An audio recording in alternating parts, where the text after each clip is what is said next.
جو فضول خرچی پر فخر کرتا ہے وہ مفلس ہو کر ذلیل ہوتا ہے۔ بسم اللہ الرحمن الرحیم۔ السلام علیکم۔ جیسے جیسے میری عمر میں اضافہ ہوتا گیا مجھے سمجھ آتی گئی کہ اگر میں 3000 کی گھڑی پہنوں یا 30,000 کی، دونوں وقت ایک جیسا ہی بتائیں گی۔ میرے پاس 3000 کا بیگ ہو یا 30,000 کا، اس کے اندر کی چیزیں تبدیل نہیں ہوں گی۔ میں 300 گز کے مکان میں رہوں یا 3000 گز کے مکان میں، تنہائی کا احساس ایک جیسا ہی ہوگا۔ آخر میں مجھے یہ بھی پتہ چلا کہ اگر میں بزنس کلاس میں سفر کروں یا اکانومی کلاس میں اپنی منزل پر اسی مقرر وقت پر پہنچوں گا۔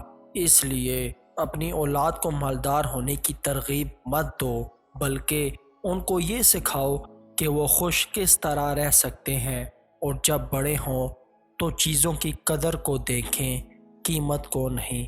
دل کو دنیا سے نہ لگاؤ کیونکہ وہ فانی ہے، بلکہ آخرت سے چمٹ جاؤ کیونکہ وہ باقی رہنے والی ہے۔ فرانس کا ایک وزیر تجارت کرتا تھا۔ برانڈڈ چیزیں مارکیٹنگ کی دنیا کا سب سے بڑا جھوٹ ہوتی ہیں، جن کا مقصد تو امیروں سے پیسے نکلوانا ہوتا ہے، مگر غریب اس سے بہت متاثر ہو رہے ہوتے ہیں۔ کیا یہ ضروری ہے کہ میں آئی فون اٹھا کر پھروں تاکہ لوگ مجھے ذہین اور سمجھدار مانیں؟ کیا یہ ضروری ہے کہ میں روزانہ میک ڈونلڈ یا KFC کھاؤں تاکہ لوگ یہ نہ سمجھیں کہ میں کنجوس ہوں؟ کیا یہ ضروری ہے کہ میں روزانہ دوستوں کے ساتھ ڈاؤن ٹاؤن کیفے میں مجلس لگاؤں تاکہ لوگ یہ سمجھیں کہ میں خاندانی رئیس ہوں؟ کیا یہ ضروری ہے کہ میں نائک، ایڈیڈاس، جوسی سے کپڑے لے کر پہنوں تو جنٹل مین کہلایا جاؤں؟ کیا یہ ضروری ہے کہ میں اپنی ہر بات میں 2-4 انگریزی کے لفظ ٹھوسوں تو مہذب کہلاؤں؟ کیا یہ ضروری ہے کہ میں روزانہ راحت فتح علی خان اور عاطف اسلم کو سنوں تو یہ ثابت کر سکوں کہ میں ترقی یافتہ ہو چکا ہوں؟ نہیں یار، میرے کپڑے عام دکانوں سے خریدے ہوئے ہوتے ہیں۔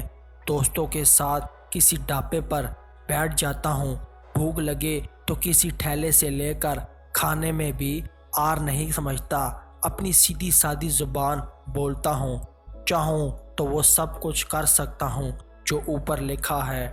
لیکن میں نے ایسے لوگ دیکھے ہیں جو میرے ایڈیڈاس سے خریدی گئی ایک قمیض کی قیمت میں پورے ہفتے کا راشن لے سکتے ہیں۔